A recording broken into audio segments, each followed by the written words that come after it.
Bismillahirrahmanirrahim. Assalamualaikum warahmatullahi wabarakatuh. Alhamdulillahi wa kafa. Wassalatu wassalamu ala rasulillahi mustafa wa ala alihi wa sahbihi wa man wafa. Asyhadu an la ilaha illallah, asyhadu anna Muhammadan abduhu wa rasuluh, la nabiyya ba'da. Allahumma sholli ala Muhammad wa ala alihi wa ashabihi wa man tabi'ahum bi ihsani ila yaumiddin. Wa qala ta'ala fi kitabil karim, ya ayyuhalladzina amanu taqullaha haqqa tuqatih wa la tamutunna illa wa antum muslimun. Wa qala ta'ala fi kitabil karim, ya ayyuhan nasu taqu rabbakumul ladzi khalaqakum min nafsin wahidah wa khalaqa minha zawjaha wa batha minhuma rijalan katsiran wa nisaa'a wattaqullaha alladzi tasaaluna bihi wal arham innallaha kana 'alaikum raqiba. Wa qala Rasulullah sallallahu alaihi wasallam, Allahumma akhilhu alaina bil yumni wal iman wassalamati wal islam Rabbi wa rabbukumullah. Sadaqallahul azim wa sadaqallahu fi rasulih. Alhamdulillah, kita bersyukur kepada Allah karena sampai di pagi ini, sampai di hari ini kita masih diberi banyak nikmat. Nikmat apa aja? Pertama, nikmat iman, nikmat Islam, dan juga dengan nikmat sehat walafiat. Dengan nikmat tersebut, kita yang muslimah, alumni SMA 8 angkatan 79 bisa berkumpul di tempat ini. Padahal yang muslim kalau kita hitung lebih dari sini, betul nggak Bapak Ibu sekalian? Tapi tiba-tiba kita dihadirkan oleh Allah. Memang barangkali ada sebagian di antara kita yang sudah wafat, yang sudah dipanggil oleh Allah. Tapi masih juga kan ada yang diberi kesempatan hidup, tapi tidak bisa menghadiri biduan ini. Barangkali ada satu uzur, ada satu penyakit, atau ada berbagai macam masalah, dan kita bermohon kepada Allah. Teman-teman kita yang bisa hadir, yang sedang sakit, Allah segera sembuhkan penyakit. Yang sedang ditimpa satu masalah, Allah berikan satu solusi. Bapak Ibu sekalian, sebelumnya saya akan memberikan satu motivasi yang kuat buat kita semua yang berkumpul. Tadi kan sudah disampaikan bahwa kita termasuk orang yang beruntung, ya bisa berkumpul di tempat ini. Tapi saya tambahkan lagi satu dalil yang kuat, apa atau alasan apa kita disebut beruntung. Disampaikan dalam satu hadis. Jadi Rasulullah Shallallahu Alaihi Wasallam bersabda, man salaka thariqan yaltamisu fihi ilman sahhalallahu lahu thariqan ilal jannah. Redaksinya, definisinya kurang lebih, barang siapa dia yang menyiapkan dari rumahnya atau tempat tinggalnya masing-masing untuk menuju satu tempat, di mana di tempat tersebut akan disebut-sebut nama Allah, disebut-sebut ayat Allah, disebut-sebut nama Rasulullah, disebut-sebut hadis Rasulullah, maka orang tersebut disetarakan oleh Allah. Ini kata Rasul, thariqan ilal jannah, maka seakan-akan orang tersebut sedang menampaki satu perjalanan ke surga. Siapa orang tersebut? Insya Allah kita yang ada di ruang ini. Dari beberapa hari lalu kita berencana, kita siapkan, kita mandi pakai baju rapi, kita agendakan tanggal sekian.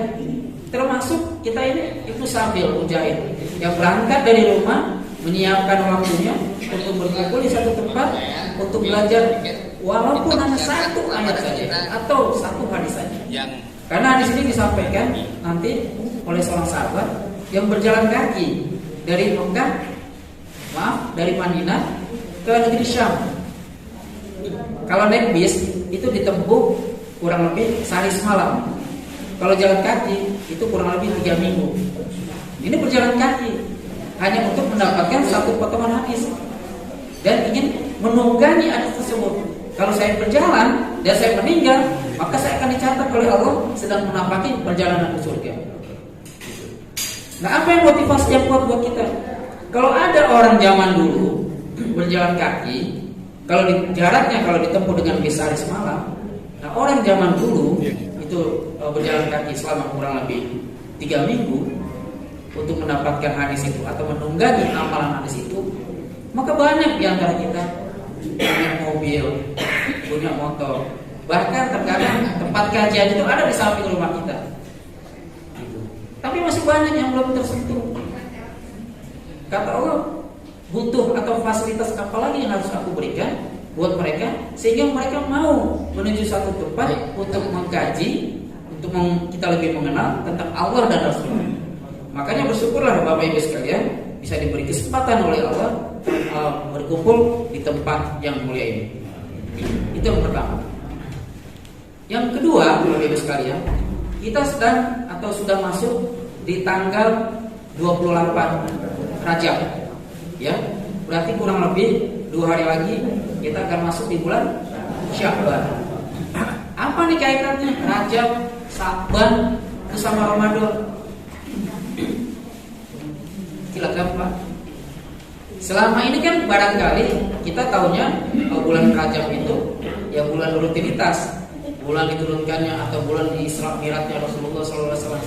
Tapi hari ini dengan singkat saya akan mencoba secara sirah, secara riwayat, ini apa kaitannya bulan Rajab, Sya'ban dan Ramadan, dan kaitannya apa dengan materi yang akan kita sampaikan di hari ini terhadap tarhib Ramadan. Jadi Bapak Ibu sekalian, tepat di tahun kedua Hijriah di bulan Rajab, ya, ketika Nabi Muhammad hijrah dari Mekah ke Madinah, maka Rasulullah SAW beserta para sahabat melihat orang-orang Yahudi melaksanakan puasa Asyura. Nah, kata Rasulullah, kita lebih berhak dari mereka untuk melaksanakan puasa Asyura ini. Bapak Ibu sekalian tahu nggak kenapa orang Yahudi itu melaksanakan puasa Asyura?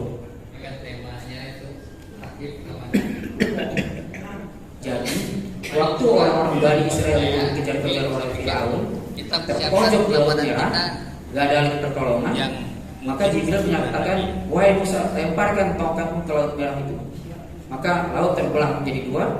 Yang tadinya orang-orang Bani Israel bakal dibunuh oleh Firaun beserta bala tentaranya, terselamatkan karena laut terbelah. Maka mereka semua menyeberang sampai ke ujung sana. Dan Firaun dengan bala tentaranya begitu lewat di tengah, maka laut merah disatukan kembali, mati semua, tidak ada yang tersisa. Sebagai bentuk rasa syukur mereka, maka mereka melaksanakan apa yang disebut dengan puasa Asyura. Jadi puasa Asyura itu puasa tanda syukurnya orang Bani Israel dengan terselamatkannya dari kejaran Firaun. Nah, ketika Nabi Muhammad hijrah ke Madinah, melihat orang-orang Yahudi melaksanakan puasa Asyura, kata Rasulullah, kita lebih berhak dari mereka. Kenapa? Karena begitu Rasulullah tiba, agama samawi yang lalu, baik Yahudi maupun Nasrani itu sudah ditutup, gak diakui oleh Allah. Semua harus Islam. Makanya Nabi Muhammad disebut dengan Khatimul Anbiya, Nabi penutup. Gak ada lagi tuh ajaran Nabi Musa, Nabi Isa. Bahkan Rasulullah mengatakan, seandainya Isa hidup di zamanku, maka niscaya dia akan beriman kepadaku. Jadi Taurat, Injil, Zabur itu ditutup, di-closing, diganti dengan Al-Quran. Nah, Bapak Ibu sekalian, ketika melaksanakan puasa Asyura tersebut, Nabi Muhammad beserta para sahabat diejek-ejek, diolok-olok. Lihat itu, Muhammad dengan para sahabatnya tidak punya syariat puasa kecuali mencontek kita. Jadi umat Islam itu diolok-olok, tidak punya syariat puasa kecuali ngikutin kita. Bukan puasanya, sholatnya pun demikian. Kenapa sholatnya diejek-ejek? Karena saat itu di tahun kedua Hijriah itu umat Islam sholatnya masih menghadap ke Palestina. Palestina, sama dengan kiblatnya orang Yahudi Palestina. Gitu. Diolok-olok sampai Rasulullah terus menengadah pelangi, mohon petunjuk dari Allah. Ini bagaimana ini dengan olok-olokan tersebut? Gitu. Maka akhirnya turunlah Quran surah kedua ayat ke 144.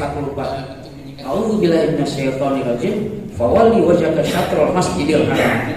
Maka wahai Muhammad, palingkanlah wajahmu ke Masjidil Haram. Nah, waktu ayat itu turun, Nabi Muhammad sedang berada di tempat sahabat di rumah Ummi Basor, sedang silaturahmi. Maka ketika ayat itu turun, Rasulullah langsung memalingkan arah kiblatnya ke Masjidil Haram. Nah, tempat itu kemudian hari dibangun menjadi masjid disebut dengan Al-Qiblatain. Tadinya masjid itu rumah Ummi Basor. Begitu Rasulullah wafat, tahu di situ ada tempat sejarah, para sahabat mendatangi Ummi Basor. Wahai Ummi Basor, bagaimana kalau rumahmu aku beli? Untuk apa? Untuk akan kami jadikan masjid karena ada nilai sejarah. Itu. Apa kata Ummi Basor? Rumah ini tidak aku jual, tapi aku wakafkan. Jadi tidak dijual, tapi diwakafkan. Silakan kalau kalian ingin mendirikan masjid. Maka didirikanlah masjid yang disebut dengan Masjid Al-Qiblatain. Kalau Bapak Ibu haji atau umroh, biasanya setahu saya sih biasa pasti dibawa sama Mutawi ke tempat Al-Qiblatain. Kalau nggak Masjid Kuba, Masjid Al-Qiblatain. Biasa seperti itu Pak. Nah, disebut Masjid Al-Qiblatain karena masjid itu arahnya dipalingkan ke kiblat ke Mekah. Itu. Nah, sejak turunnya ayat tersebut, tidak ada lagi olok-olokan dari orang Yahudi, kecuali olok-olokan puasanya umat Islam. Kata orang Yahudi, memang benar umat Islam itu kiblatnya udah ke Mekah, tapi lihat puasanya masih mencontek kita, masih ikutan kita gitu. Sampai akhirnya tepat di tahun kedua Hijriah, di bulan Rajab, bukan bulan Sya'ban, bulan Rajab, turun perintah Allah untuk menunaikan puasa Ramadan. Turun Quran surat kedua ayat ke 183. Ya ayyuhalladzina amanu kutiba alaikumus syiyam kama kutiba alal ladzina min qablikum la'allakum tattaqun. Ketika ayat ini turun, tidak ada satupun sahabat yang tidak bahagia. Mereka semangat dan segera ingin datang bulan Ramadan untuk melaksanakan puasa. Ini Aisyah yang menyampaikan. Ketika ayat ini turun, maka para sahabat merasa bergembira, merasa bahagia, ingin cepat segera melaksanakan ibadah Ramadan. Nah, bagaimana dengan puasa Asyura? Kata Rasulullah, silakan. Man syaa asyurahu faman syaa taraka. Yang mau melaksanakan silakan, yang enggak juga enggak. Karena udah ada puasa Ramadan. Jadi nanti kalau Bapak Ibu sekalian masuk di bulan Muharram ada puasa Asyura, yang mau melaksanakan tafadhol, yang enggak juga enggak jadi masalah. Jadi ini pilihan. Nah, jadi sejak saat itu tidak ada satupun sahabat yang tidak bahagia. Turun Quran surat kedua ayat ke-183, Nabi yang langsung menurunkan dua sabdanya. Dengan dua sabdanya tersebut, umat Islam semakin bahagia. Hatinya lapang, jiwanya luas, senang dengan akan datangnya Ramadan. Hanya bahagia di dalam bahasa Arab kita kenal dengan rohaba. Nah, rohaba itu artinya hati yang lapang, jiwa yang luas, senang dengan sesuatu, rindu dengan sesuatu, gitu. Nah, kalau sesuatu itu diupayakan, diusahakan, maka kata rohaba itu berubah jadi tauhid. Jadi rohaba itu kata dasar hati yang senang, jiwa yang luas, rindu dengan sesuatu. Nah, kalau diupayakan disebut dengan tauhid. Saya akan ambil contoh seperti ini. Bapak Ibu sekalian, ini kan ada botol ya, ada air. Kalau kita isi air lagi bisa? Hah? Ini saya buka, airnya udah penuh, bisa? Tumpah gitu. Ini saya coba mengandaikan tauhid ya. Jadi kita enggak ya rohaba Ramadan, tapi tapi rohaba itu baru kata sifat, belum kata aktif gitu. Kalau ditaruh air, ini akan tumpah. Tapi kalau misalnya air kita keluarkan, kita kuras, setelah itu kita masukkan, masuk nggak airnya Bapak Ibu sekalian? Masuk, ya.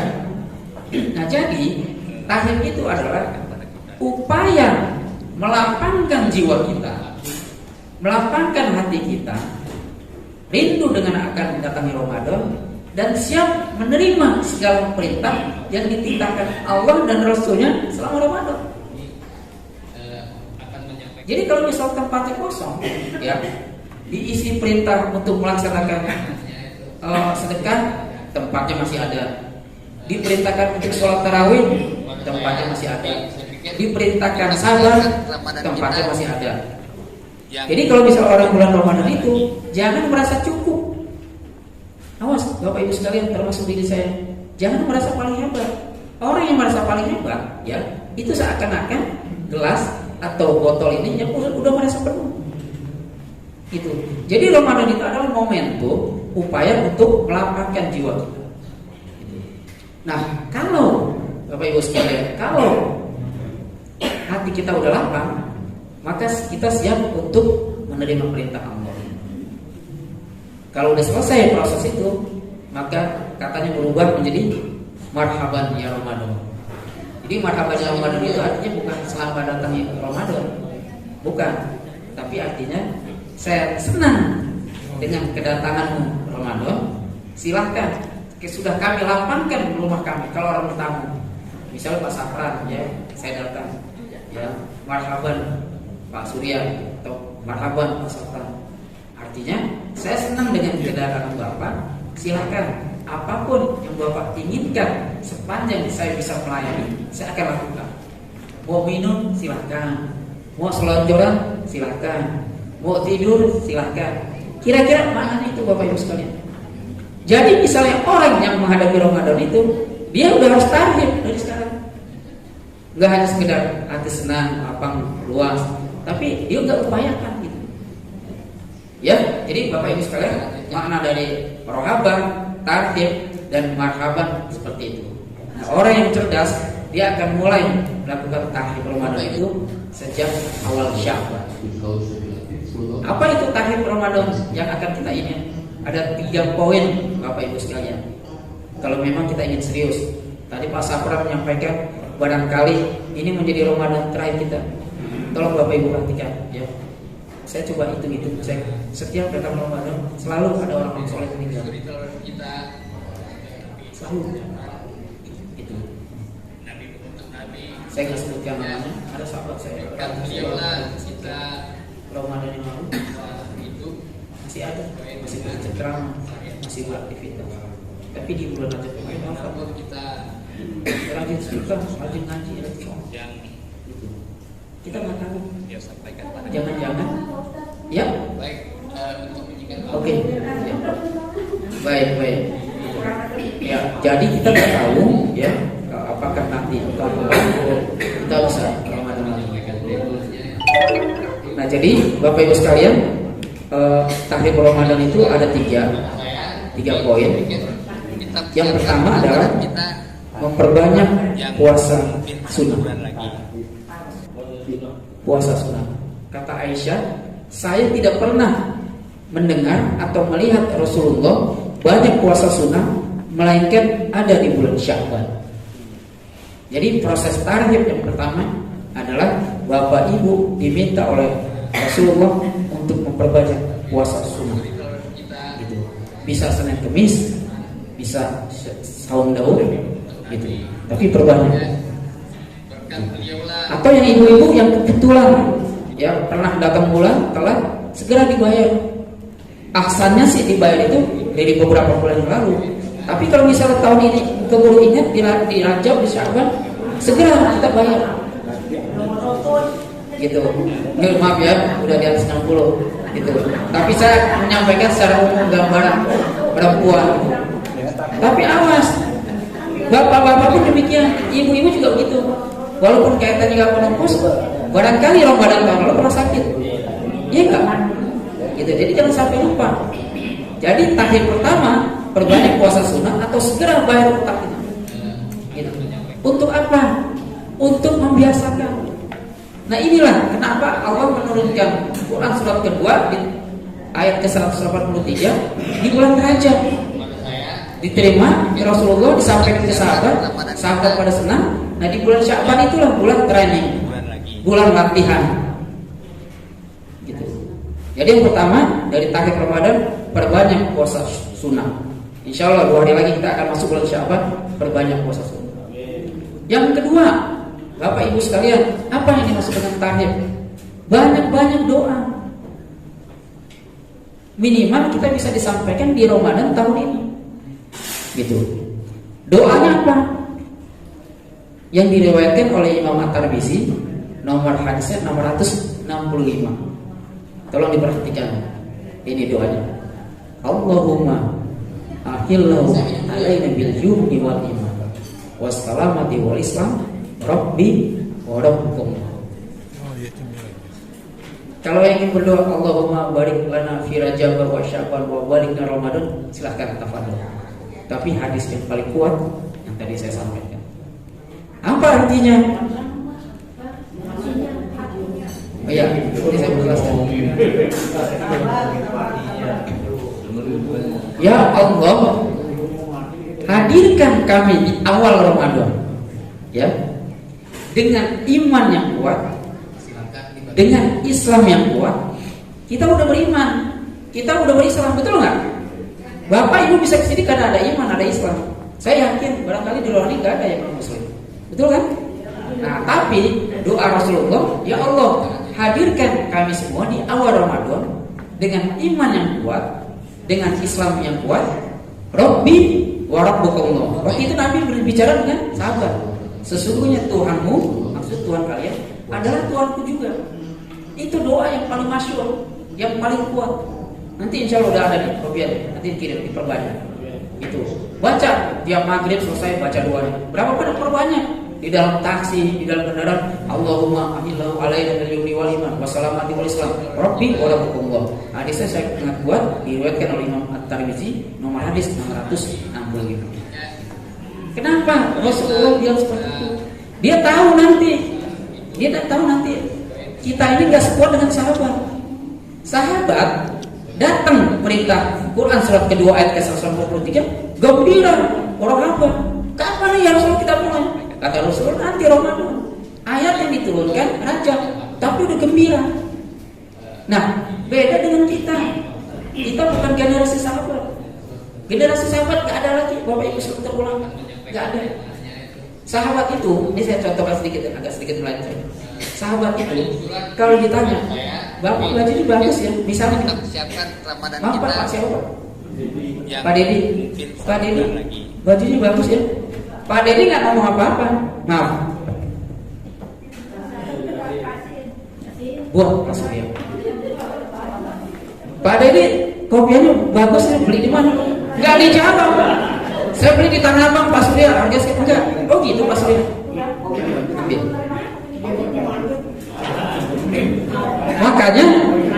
Makanya para sahabat itu diabadikan langsung oleh Allah dalam Quran surat ketiga Ali Imran ayat ke-92. Lan tanalul birra hatta tanfiqu mimma tuhibbun.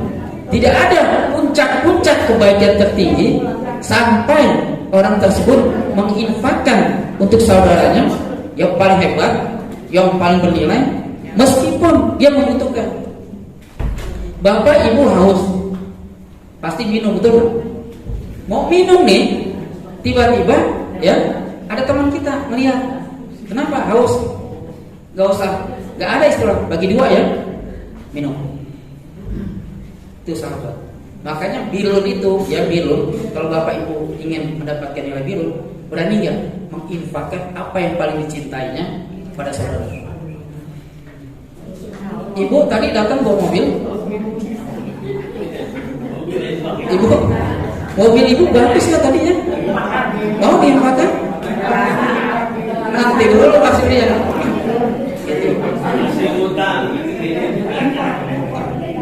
Kaum Ansor, Bapak Ibu sekalian, kaum Ansor, begitu muhajirin datang, ya,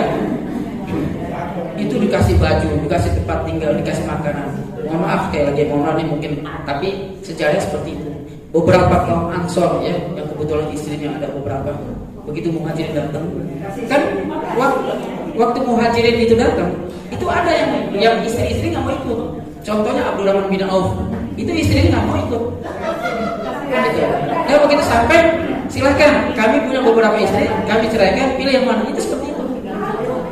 Maaf ya mungkin kalau misalnya apa yang saya sampaikan agak sedikit ini, tapi seperti itulah kelasnya sahabat. Ya, ya.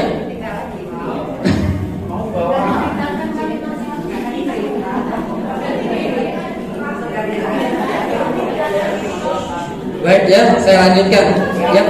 Yang tadi itu intermezzo gitu. Jadi kalau Bapak Ibu ingin mendapat nilai birrun ya, sifat-sifat kebaikan, itu laksanakan birrun. Ada di dalam Quran surat Ali Imran ayatnya 92 gitu. Nah, kalau sifat birrun itu sudah ada di dalam jiwa kita, maka disebut dengan mabrurun. Maka orang haji ya, orang haji sejatinya haji mabrur itu adalah haji yang sukses melempar sifat-sifat buruk. Kan Bapak Ibu pernah haji, betul kan? Sebagian mungkin ya, tapi mudah-mudahan semuanya haji. Ketika Jamrat ya, itu awas, bukan hanya melempar batu, lempar segala pasir, tapi sifat-sifat buruk kita apa yang ada di dalamnya kita buang. Jadi kalau misalnya habis pulang haji masih sombong, pulang haji masih riya, pulang haji masih mengumpat, pulang haji masih membicarakan kejelekan orang lain, itu nggak pantas kita disebut dengan haji mabrur. Jadi yang disebut dengan haji mabrur adalah orang yang pulang haji, dia sukses melempar sifat-sifat buruk yang ada di dalam jiwanya, sehingga yang tersisa adalah sifat-sifat baik. Kalau tersisa sifat baik, maka dia disebut dengan haji mabrur. Kira-kira seperti itu. Maka nanti di akhir ada orang haji belum tentu mabrur, tidak haji mabrur. Bapak Ibu pilih mana? Haji belum tentu mabrur, tidak haji tapi mabrur. Tidak ada pilihan yang ketiga.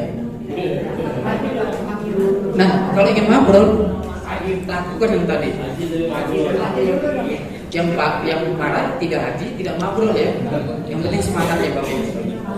Jadi kalau ingin mabrur, infakkanlah apa yang paling kita cintai seperti Rasulullah. Nah, terkait doa yang tadi saya sampaikan, kenapa kok Rasulullah iman wal Islam?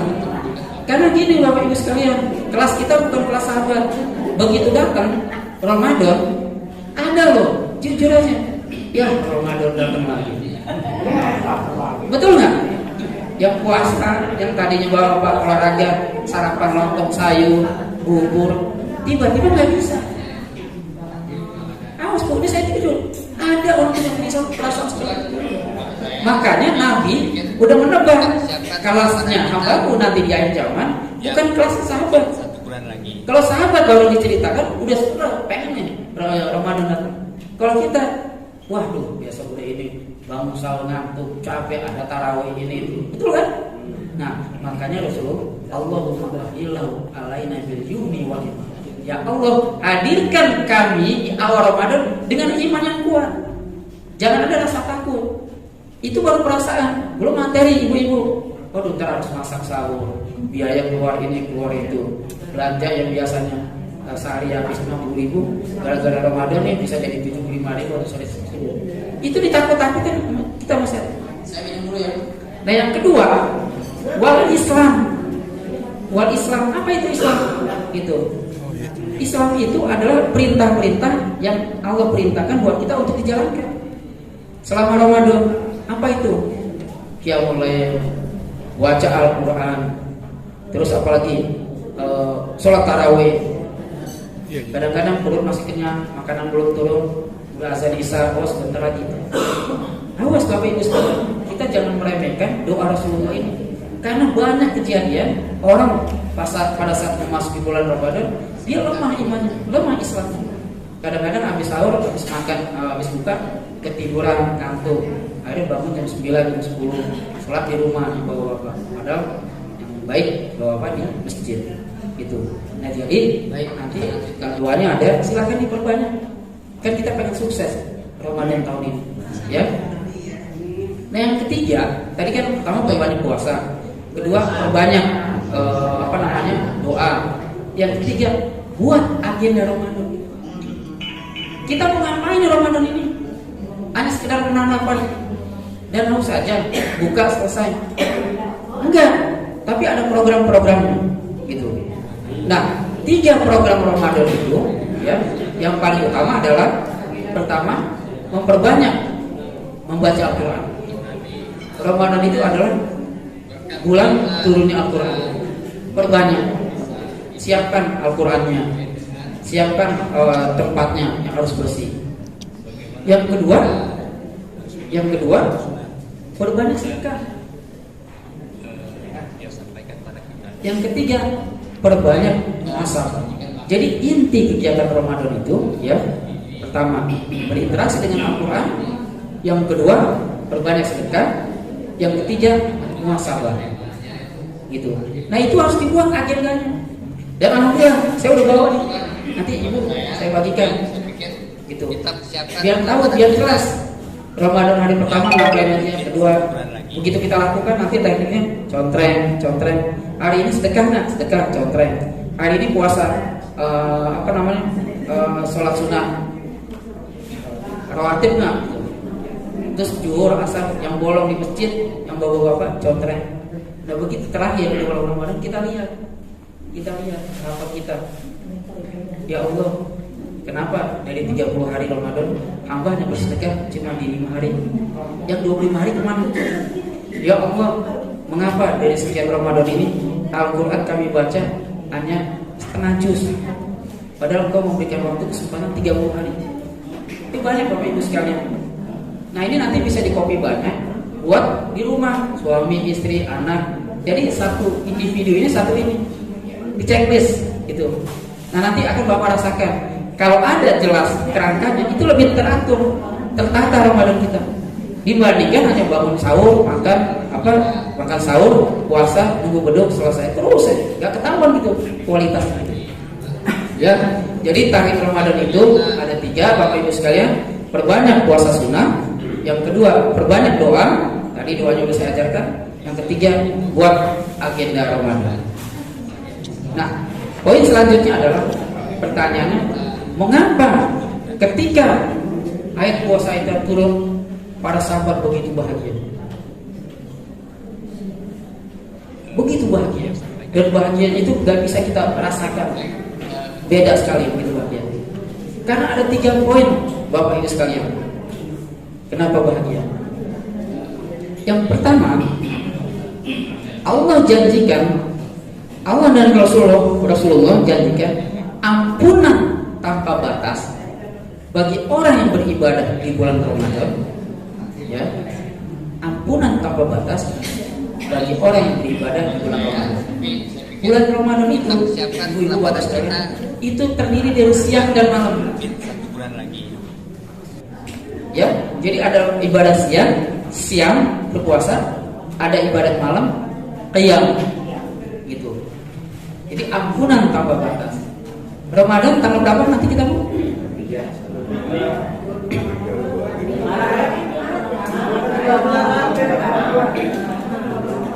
Ramadan itu mulainya insya Allah tanggal 1 Ramadan.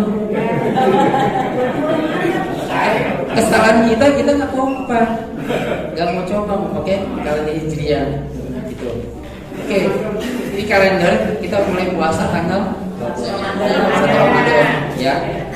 Nah, begitu masuk di tanggal 30 Sya'ban, berarti kan udah masuk maghrib, betul nggak? Nah itu Bapak Ibu sekalian udah masuk bulan Ramadan. Puasanya tanggal 1 Ramadan.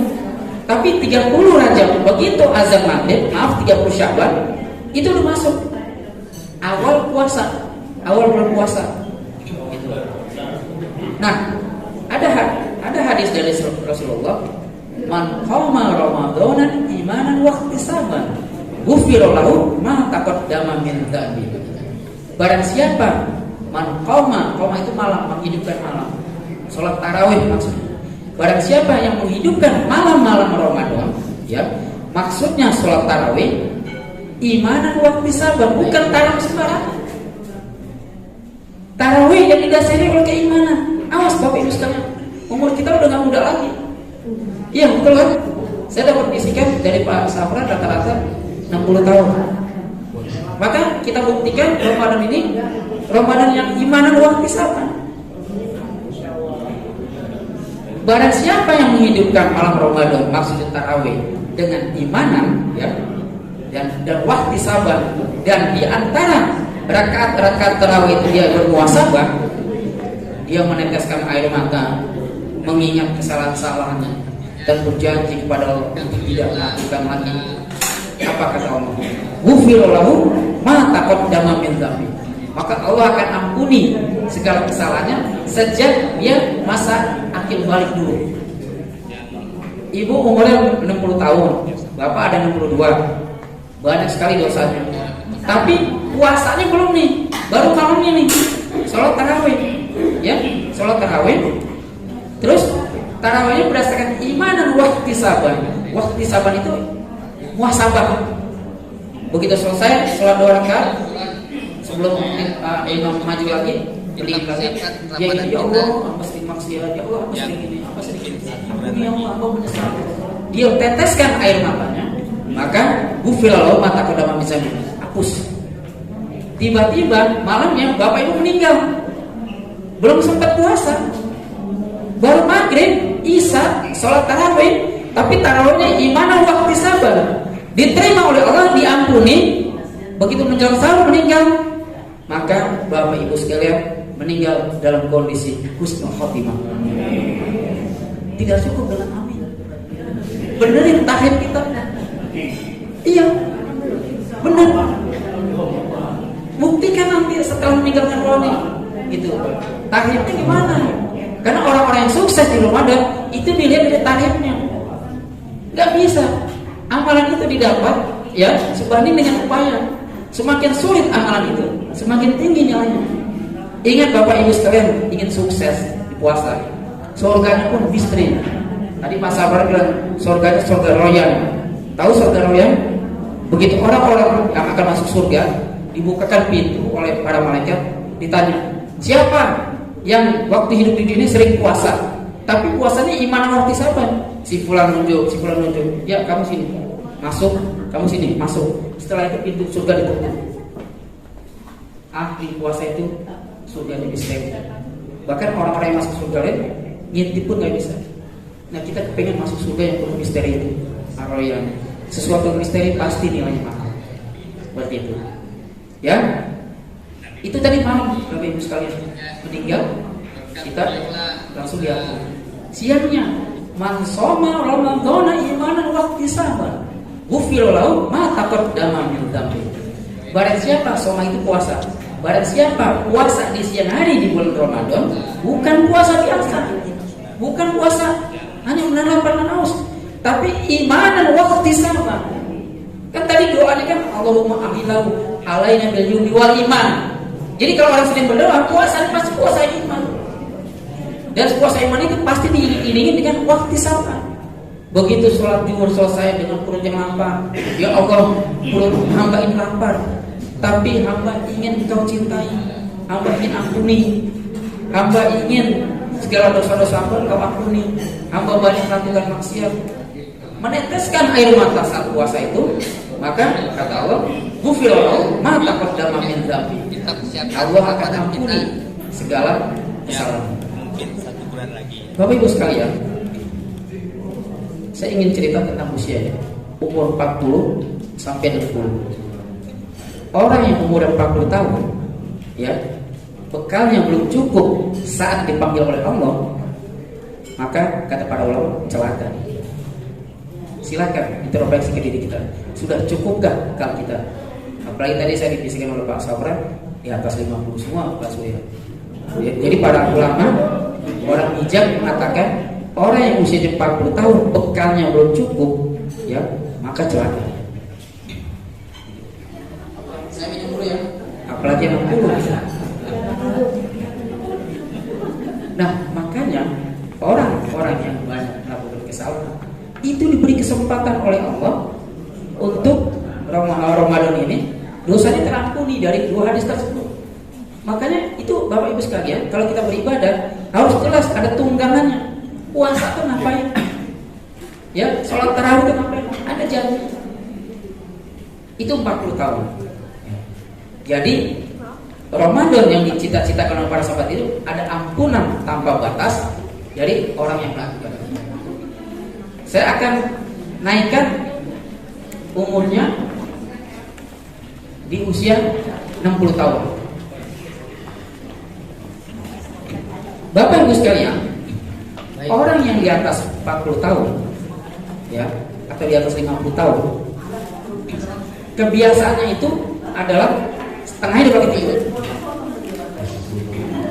Saya minum dulu ya.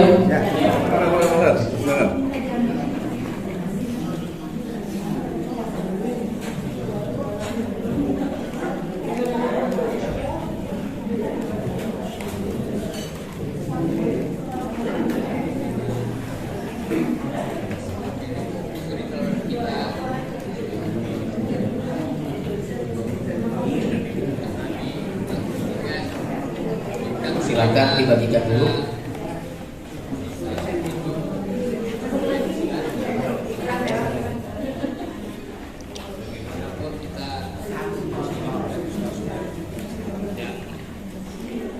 Baik, kita lanjutkan ya.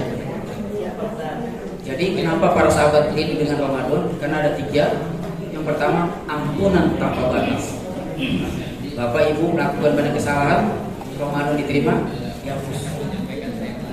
Yang kedua, Bapak Ibu sekalian, ada pelipatan ganda pahala. Awas Bapak Ibu sekalian, tadi 40 tahun, yang 60 tahun, ya. Ada hadis yang mengatakan, aqdarallah ila murihim akhara ajalahu hatta yanba'u sintin inasanatan. Allah tidak akan lagi mau menerima alasan apapun dari orang yang usianya 60 tahun tapi bekalnya nggak cukup ketika dipanggil oleh Allah. Orang kafir masih ditanya nanti di akhirat. Tapi orang Islam usianya 60 tahun meninggal bekalnya nggak cukup, Allah nggak mau lagi menerima alasan.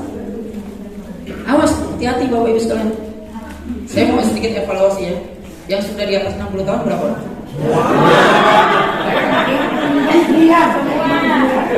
Ya.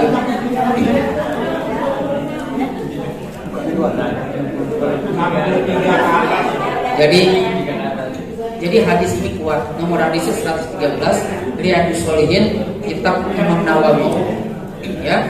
Artinya Allah tidak akan lagi mau menerima alasan apapun. Gak dilihat orang itu nanti di akhirat, Bapak Ibu sekalian. Orang yang usianya 60 tahun meninggal bekalnya gak cukup. Gak dilihat.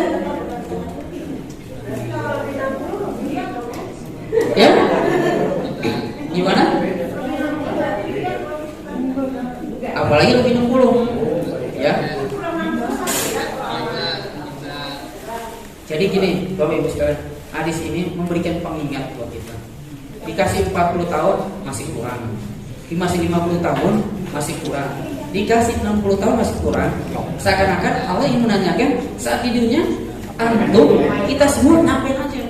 Kira-kira seperti itu.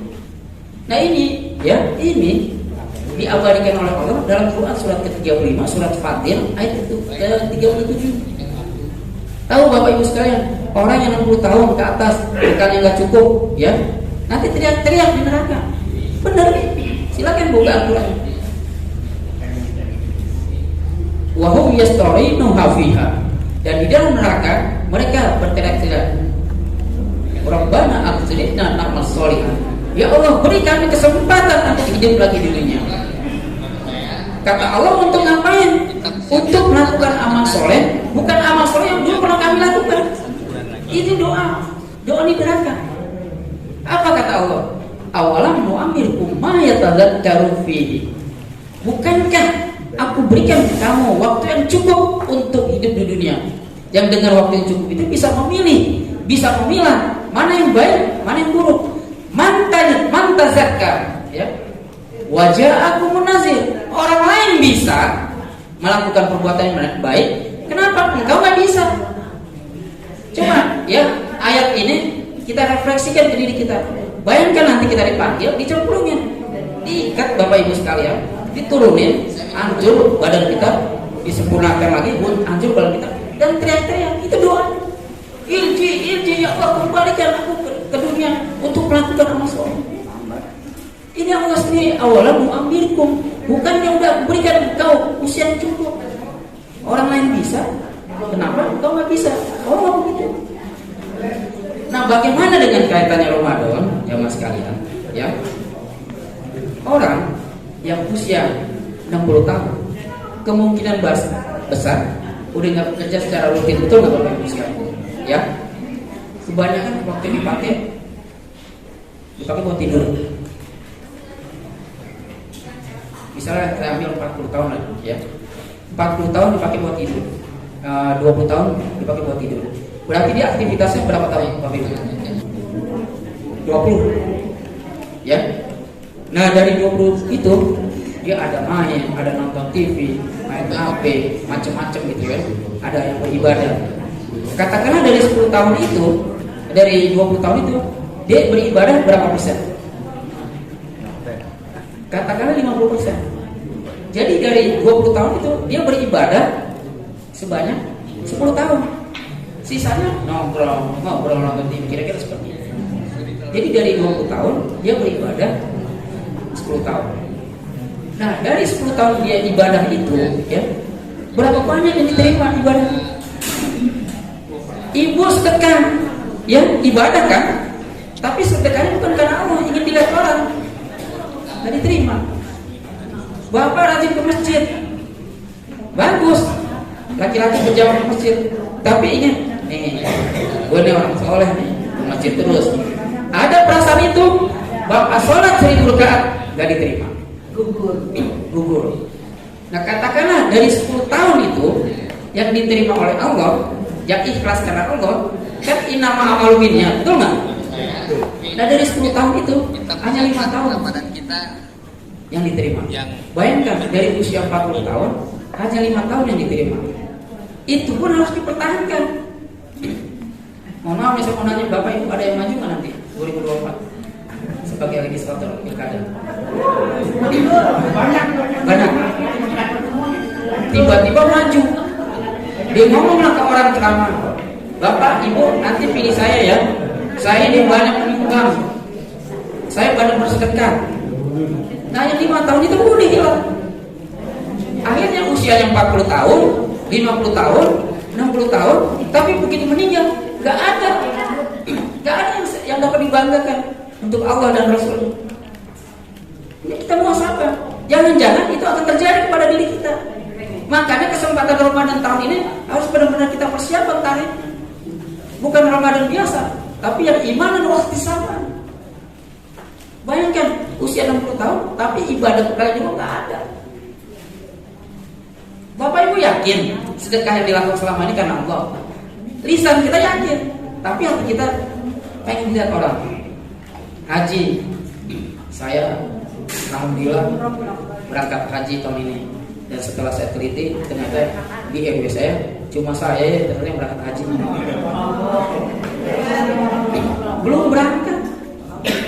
Saya mah kalau liburan nggak mau ke Singapura, saya mau umroh. Saya mau ketemu dengan Allah. Diomongin kita tanda. Keluar duit ya, capek ya, tapi nggak mau bekas. Itu. Nah, Bapak Ibu sekalian, di kesempatan, saya nggak tahu umur kita yang di atas 60 tahun ini cukup apa enggak. Maka di Ramadan inilah ada satu malam, ya, ada satu malam, ya, apabila kita tepat beribadah di malam itu, maka ketika kita membaca Al-Quran, maka Allah nilai kita membaca Al-Quran selama lebih, bukan 83 tahun, lebih dari 83 tahun, lebih dari 1000 bulan, bukan 1000 bulan, tapi lebih dari 1000 bulan. Jadi dinilai Allah bisa lebih, bisa 100 tahun, bisa 200 tahun, bisa 1000 bulan, bisa 2000 bulan. Itulah yang disebut dengan Lailatul Qadar. Dan Lailatul Qadar itu didapat dengan dirintis. Bukan gini, jarang sholat tarawih, jarang berzikir. Begitu 10 hari terakhir ditongkrongin malam ganjil, malam 23, malam 25, malam 21, malam 27 dengan harapan tepat Lailatul Qadar. Gak bisa Bapak Ibu sekalian. Orang yang dapat Lailatul Qadar dirintis dari bulan Sya'ban. Allah, saya bersumpah demi Allah. Orang yang akan dapat Lailatul Qadar, dia akan memperhatikan kehebatan, kemujaraban di bulan Sya'ban. Dia mulai tahib dari bulan ini. Jadi hanya orang yang tahib Ramadan itulah yang akan mendapatkan Lailatul Qadar. Apa yang kita tarik dari sini semua? Jika bapak ibu usianya katakanlah 65 tahun, ya, belum ya, anggapnya 60 tahun, nggak diterima pahalanya nggak ikhlas karena Allah. Tapi karena hari ini kita ikut tahib Ramadan, kita tunggangi dalil-dalil dari Rasulullah, ya.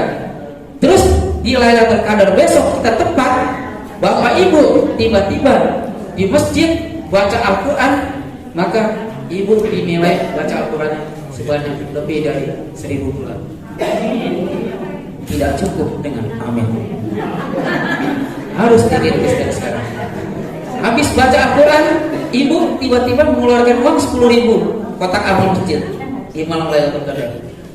Uangnya nilainya 10.000, tapi dinilai oleh Allah dia menyumbang 10.000 itu selama lebih dari 83 tahun. Besok paginya innalillahi wa inna ilaihi raji'un, masuk surga. Mau nggak Bapak Ibu sekalian seperti itu? Maka kita laksanakan tahib Ramadan dengan benar. Gitu. Nah tadi yang ke satu saya revisi, saya evaluasi. Yang ke satu apa? Sahabat senang dengan datang Ramadan.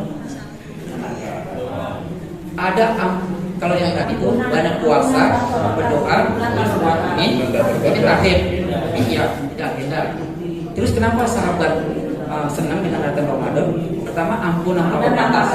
Ya. Yang kedua, adanya pelipatan ganda pahala. Sekali melakukan, tapi dinilai lebih dari 83 tahun. Yang ketiga, ya. Sekarang yang ketiga, yang terakhir. Ayat puasa, Bapak Ibu sekalian, dibuka dengan kalimat ya ayyuhalladzina amanu. Yaitu kalimat panggilan. Kira-kira hai. Kalau kita hai itu teguran Pak, hai. Tapi kalau ya itu hai, ada kalimat panggil. Gitu. Jadi siapa yang dipanggil itu? Yang dipanggil itu ya orang-orang berbagai kelas.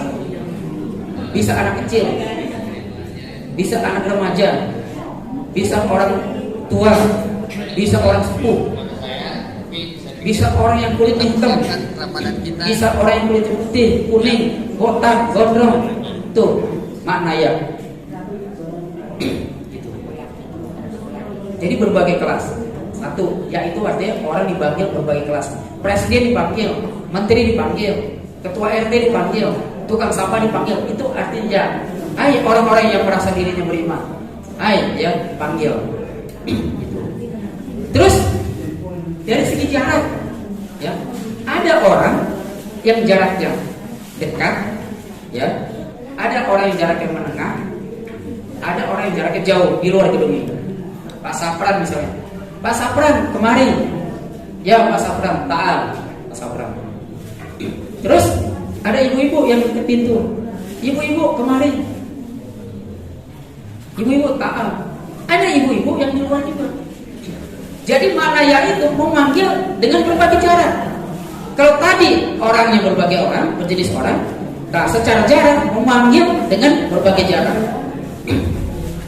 Pak Sapran yang dekat sama saya, itu diibaratkan dekat sama Allah.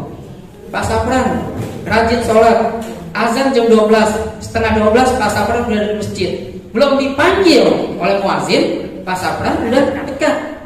Seakan-akan Allah yang mengatakan, ya Pak Sapran, hai yang orang-orang yang beriman, mari sini, ada datang bulan Ramadan, niscaya engkau lebih dekat lagi padaku. Itu kata Allah maksudnya. Ya ayyuhalladzina amanu. Orang yang soleh, yang rajin ibadah dipanggil oleh Allah. Ada yang rajin yang ibadah menengah, di tengah tadi jarak menengah. Kalau mau sholat, bawa apa lah misalnya. Kalau mau azan dipanggil ke masjid datang. Kalau enggak di rumah aja. Mau baca Quran, lagi mau baca. Kalau enggak dipanggil oleh Allah. Wahai bapak yang di pinggir pintu, ya ayyuhalladzina amanu, yang telah mengaku dirinya beriman. Sini, ini ada bulan Ramadan. Engkau berjarak kepadaku, niscaya engkau akan lebih dekat kepadaku. Tapi Bapak Ibu sekalian, yang lebih dahsyat, ada orang yang di luar gedung ini, ada di jalan, ya, yang penuh dengan dosa, maksiat, yang jaraknya jauh, itu dipanggil juga oleh Allah. Hai fulana, hai fulan, aku tahu engkau jauh dariku, engkau penuh maksiat denganku, engkau banyak berbuat dosa. Ini datang Ramadan, mari sini. Kalau ingin engkau minta ampun, niscaya akan aku ampuni. Kalau engkau ingin bertobat, ya, akan aku ampuni. Kalau engkau ingin meminta sesuatu di Ramadan, akan aku berikan. Makanya ada satu keunikan di bulan Ramadan ini. Orang yang rajin ke masjid, orang yang sedang saja datang ke masjid, bahkan orang yang gak pernah ke masjid, tiba-tiba di awal Ramadan, tiba-tiba masjid menjadi penuh, betul nggak? Kenapa fenomena itu ada? Coba sekarang lihat nanti azan maghrib, paling 2-3 rakaat, 2 saf, 4 saf, subuh 2 saf. Tapi begitu hari pertama tarawih, tiba-tiba berbondong-bondong, keluarga datang, baca Quran, Al-Quran yang paling besar dibeli khusus. Bahkan yang tidak pernah ke masjid datang ke masjid, duduknya di saf paling depan. Ibu-ibu ya yang nggak pernah ke masjid juga ikut pengajian. Kenapa? Karena kalimat ya ayyuhalladzina amanu itu adalah kalimat taufik, bimbingan. Jadi seakan-akan Allah bilang gini, ayo orang-orang yang beriman, ayo kita sambut Ramadan, kita datang ke masjid. Makanya kita semua rajin ke masjid. Tapi uniknya, begitu di akhir Ramadan, tiba-tiba kita kendor.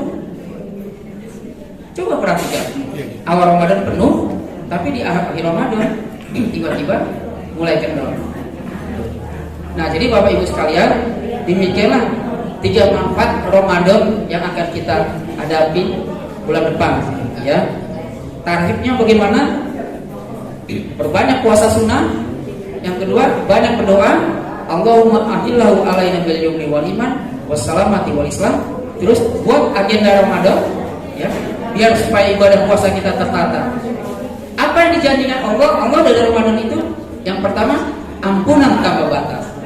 Orang yang puasa karena iman dan waktu sabar. Yang kedua, ya, pelipat gandaan pahala apabila tepat ya mendapatkan Lailatul Qadar. Yang ketiga, dibimbing langsung oleh Allah, taufik dengan kalimat ya ayyuhalladzina amanu. Itu kalimat yang sangat hebat. Ya, maka tiba-tiba begitu awal pertama tarawih ramai. Karena itu ada bimbingan langsung dari Allah Subhanahu wa taala.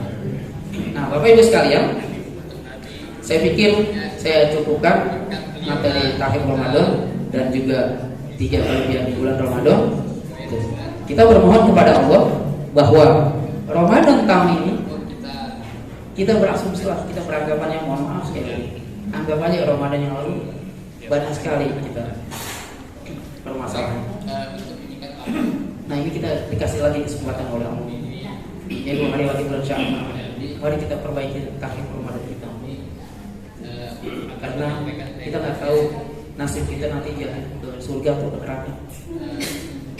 Kalau saya bilang apalagi kalau disampaikan di dalam surat Al-Fatihah ayat 37, ada orang yang bekal kurang, dia teriak-teriak minta kembalikan ke dunia.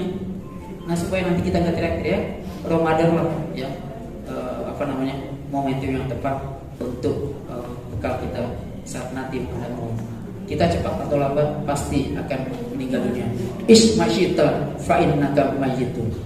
Ya Muhammad, kata Jibril, engkau bebas mau hidup sampai kapan, tapi ingat kau akan mati jua. Itu pesan Jibril kita kepada Nabi Muhammad. Wa abi masyita fa innaka mufariqun. Engkau bebas mau ngapain, tapi ingat Muhammad, segala sesuatu akan dimintai pertanggungjawaban. Jadi hati-hati Bapak Ibu sekalian. Yang mudah-mudahan saya sangat bersyukur Pak Safran beserta panitianya menginisiasi kegiatan pengajian bulanan. Saya bermohon hadis yang disampaikan oleh Rasulullah nanti ini Bapak Ibu sekalian, ada orang-orang yang akan minum bersamaku di Telaga Kautsar. kata para sahabat, kami kan itu ya Rasulullah. Bukan, antum ashabi, kalian itu sahabatku. Gitu. Tapi orang yang nanti minum bersamaku nanti di Telaga Kautsar itu adalah orang yang tidak bertemu denganku, tidak pernah melihatku, tapi dia mengimamiku dan melaksanakan semua perintahku. Nah, kita bermohon kepada Allah. Yang dimaksud oleh Rasulullah itu adalah kita yang ada di ruangan ini. Allah, amin. Ya, kembali lagi tidak cukup dengan amin. Kita lihat tarikh ini bersama. Baik Bapak Ibu sekalian, itu saja yang dapat saya sampaikan. Mohon maaf lahir dan batin apabila salah ucap. Apabila ada pertanyaan, semoga pertanyaannya nggak sulit ya, gampang-gampang. Jadi kalau bisa saya jawab, kalau nggak bisa saya akan katakan Allahu a'lam. Sekian, assalamualaikum warahmatullahi wabarakatuh. Terima kasih Pak Ustaz Surya.